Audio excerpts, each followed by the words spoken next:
Атамбаев: чыккынчылык кылган соке менен такташуу үчүн бул жерден чыккым келет. Адам узак мөөнөткө эркинен ажыратылса, албетте адамдын инсандык сапатына таасир этет. Бул экс-президент Алмазбек Атамбаевга дагы тиешелүү. Ал СИЗОдо кантип убакыт өткөрөт жана кандай сүйлөшүүлөрдү жүргүзөрүн тергөө абагынын кызматкерлеринин бири BBC порталына айтып берди. Ал өзүнүн аты жөнүн жарыялабоону суранды. Анын айтымында СИЗОнун күзөтчүлөрү Атамбаевга жакшы мамиле кылышат.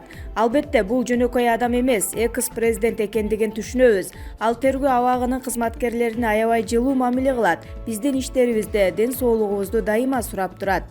Атамбаев кандай жакшы маанайда болбосун аны менен сүйлөшкөндө аны дайыма бир гана ой курчап турат.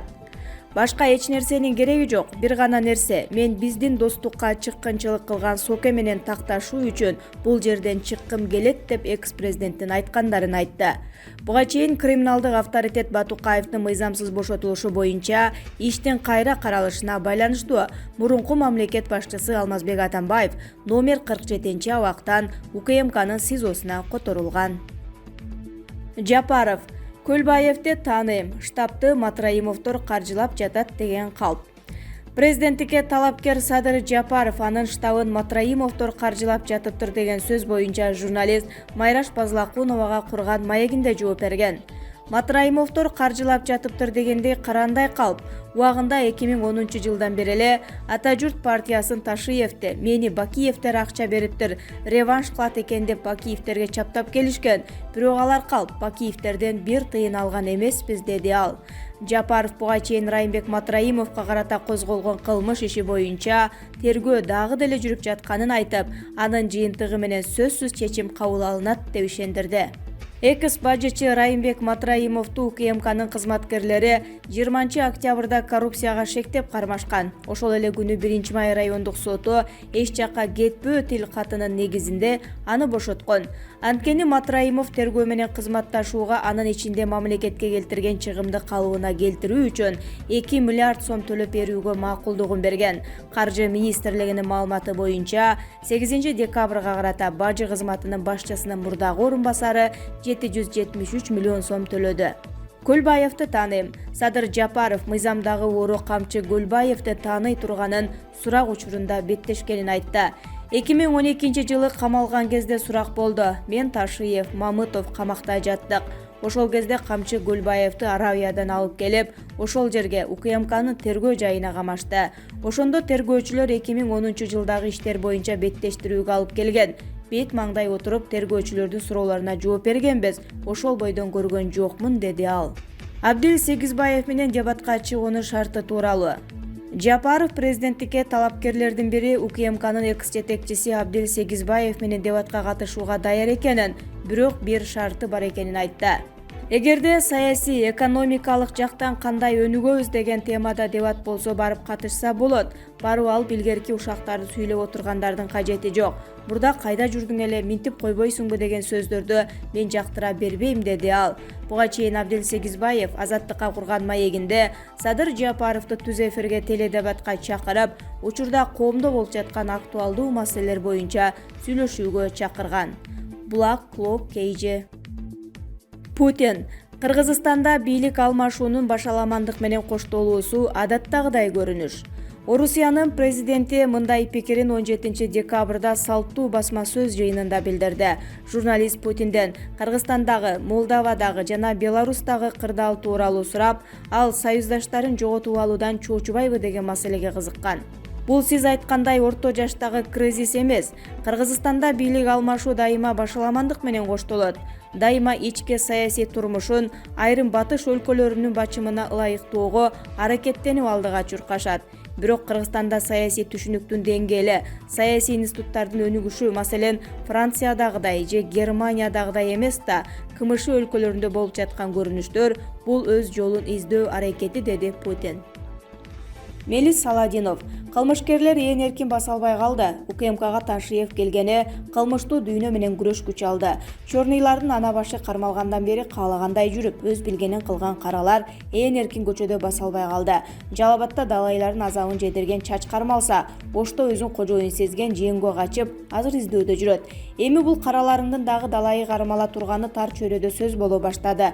Мына анык эл үчүн кызмат деген ушул. Азыр криминалдын мыйзамсыз аракеттерин ооздуктагандан кийин биздин чөнтөгүбүзгө кол салып жүргөн коррупционерлерге да кенен кезек жетет. Ансыз деле күнүгө жебичерлер пачкалап кармалып, өлкө казынасына миллиондогон каражаттарды төгүп жатышат. Ылайым эле ушундай болуп, элибиз тынчтыкта жана жетишкендикте жашаса экен. Азамат Ташиев мырза ушунунан жазбасын дейт ал. Текебаев эмне үчүн президенттик башкаруудан коркуп жатат? Атамекен партиясынын лидери, Жогорку кеңештин депутаты Өмүрбек Текебаев 10 январга белгиленген референдум боюнча пикирин билдирди. Бул ал тууралуу Facebook баракчасына жазып чыкты. Текебаевдин айтымында партия эч бир президенттикке талапкерди колдобойт, бирок парламенттик башкаруу үчүн үгүт кылаарын кошумчалаган. Төмөндө Текебаевдин кайрылуусу. Атамекен партиясынын мүчөлөрү бүгүнкү Кыргыз Республикасы жаралган күндөн баштап мамлекеттүүлүк, эркиндик, адам укугу, демократия, эл бийлиги үчүн талыкпай күрөшүп келе жатышат. Биз үчүн Атамекен партиясы эптеп эле бийликке жетүүнүн амалы, инструменти эмес, биз үчүн Атамекен атадан балага кала турган баалуулуктар. Биз үчүн Атамекен бул жашоо образы. Кыргызстанда 3000 чоң атасы өзү мүчө болгон башка партия жок. 2021 жылдын 10 январындагы мамлекеттин башкаруу формасын тандоо боюнча референдум болгону турат. Референдум Конституция жана мыйзамда көргөзүлгөн тартиптерде одоно бузуу менен өтүп жаткандыгын белгилегим келет. Бул референдумга парламенттик республиканы же президенттик республиканы тандайсызбы деген суроо сунушталган. Борбордук Азия регионундагы тарыхый саясий кырдаалда бул региондогу өлкөлөрдүн элдеринин менталитетин, саясий маданиятын эске алганда Кыргызстанга элдик бийлик, парламенттик башкаруу керек экендиги талашсыз. Кыргызстан өзүнүн акыркы 30 жылында иш жүзүндө президенттик башкаруу формасында жашап келди. Жеке адамдын бийлиги өзүн билемдикке, зордук зомбулукка алып келип, экономиканын өнүгүшүнө залакасын тийгизди. Кыргызстандагы 3 жолку революция, элдик көтөрүлүш жеке бийликке, өзүн билемдикке каршы болуп өттү. Кыргызстан чыныгы элдик бийликти парламенттик башкаруу формасын көрөлек. Парламенттик башкаруу формасы элдик көзөмөлдү камсыз кылган, коомдук пикирге жана элдик өкүлчүлүккө реалдуу күч берген саясий атаандаштыкка негизделген саясий система. Урматтуу мекендештер, тарыхты унутпайлы, андан туура тыянак чыгаралы. Урматтуу партиянын мүчөлөрү, партиянын атынан сиздерге мыйзамсыз жарыяланса дагы, ушул референдумда парламенттик республиканы колдоп добуш гана бербестен, башка адамдарды дагы үгүттөп, парламенттик республика үчүн күрөш жүргүзүүнү суранам. Ушул эле күнү референдумдан башка кезексиз президенттик шайлоолор да болот. Партиянын ичинде кайсы талапкерди колдойбуз деген дискуссия болуп өттү. Бир пикирге келе алган жокпуз. Партиянын мүчөлөрүнүн тандоосу кандидаттардын идеологиялык өзгөчөлүгүнөн башка дагы алардын жеке адамдык сапатына, тарыхына да байланыштуу болуп жатат.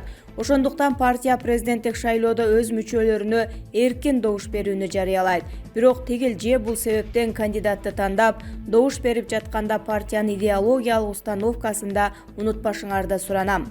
Шайлоо болот, шайлоонун эртеси да болот. Тигил же бул кандидат деп партиялык ынтымакты бузбайлык. Шайлоо бүтөт, бирок проблемалар калат. Дагы деле адилетсиздикке каршы күрөшкө Атамекен партиясы болот. Дагы деле бизден башкалардын баары жылуу жумшак орундарга тарашат. Партиянын президенттик шайлоодо эркин добуш берүү чечими мына ушуга негизделген. Урматтуу мекендештер, өлкөнүн тагдыры сиздердин колуңуздарда.